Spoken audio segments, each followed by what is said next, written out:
J'ai récupéré l'attestation de droit à l'assurance complémentaire de mon patient et je souhaite la renseigner dans son traitement. Il s'agit de la complémentaire Verspirienne qui fait partie de l'organisme signataire SP Santé. Il va falloir que je relève différentes informations sur cette carte, comme le numéro de la complémentaire, ici le numéro AMC, le numéro d'adhérent, les périodes de droit. Je vérifie que le tiers payant est bien effectif pour les auxiliaires médicaux, ainsi que le pourcentage de prise en charge. Pour cela, je me reporte à la légende des codifications qui se trouve en général au dos des cartes de complémentaires. Dans mon cas, SVIL est la colonne qui correspond aux soins des auxiliaires médicaux. À préciser qu'en fonction des attestations de mutuelle, les intitulés peuvent être différents.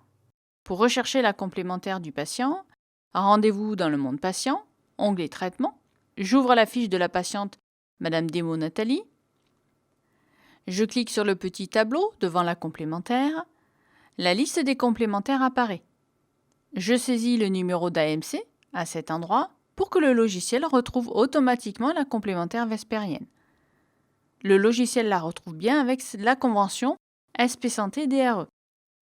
Je la sélectionne. Lorsque j'utilise pour la première fois une complémentaire rattachée à un organisme signataire comme par exemple SP Santé, le logiciel me rappelle qu'il est indispensable de signer une convention auprès de celui-ci. C'est bien mon cas, donc je clique sur « J'ai signé ».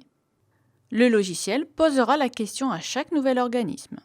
Il est maintenant nécessaire de renseigner divers éléments que j'ai retrouvés sur l'attestation. Je vais indiquer tout d'abord le numéro d'adhérent, ici 009 86 778, et les périodes d'ouverture de droits complémentaires, ici du 1er janvier 2018 au 31 décembre 2018. Le logo AMC apparaît car j'ai numérisé l'attestation complémentaire de mon patient. En cas de réclamation auprès de la complémentaire, je pourrai à tout moment la consulter.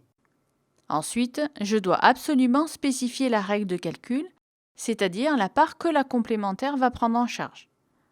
Sur son attestation, ce patient bénéficie d'une prise en charge à 100% du ticket modérateur pour les auxiliaires médicaux.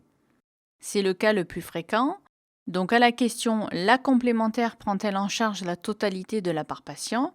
je laisse oui, ainsi que la règle de calcul 0,52 ticket modérateur. Puis je clique sur « Valider ». La complémentaire du patient est maintenant bien renseignée.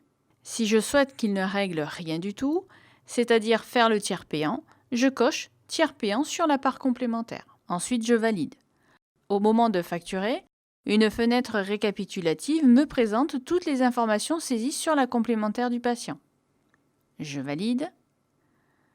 Sur la fenêtre de facturation, est précisé que la part complémentaire sera bien télétransmise dans une DRE, une demande de remboursement électronique. La caisse du patient me doit cette somme, la complémentaire vespérienne le reste, et le patient ne me règle rien du tout. Quand je vais télétransmettre cette facture, quelques jours après, je vais recevoir dans Vega 2 retours Noémie, un de la caisse et un de la complémentaire.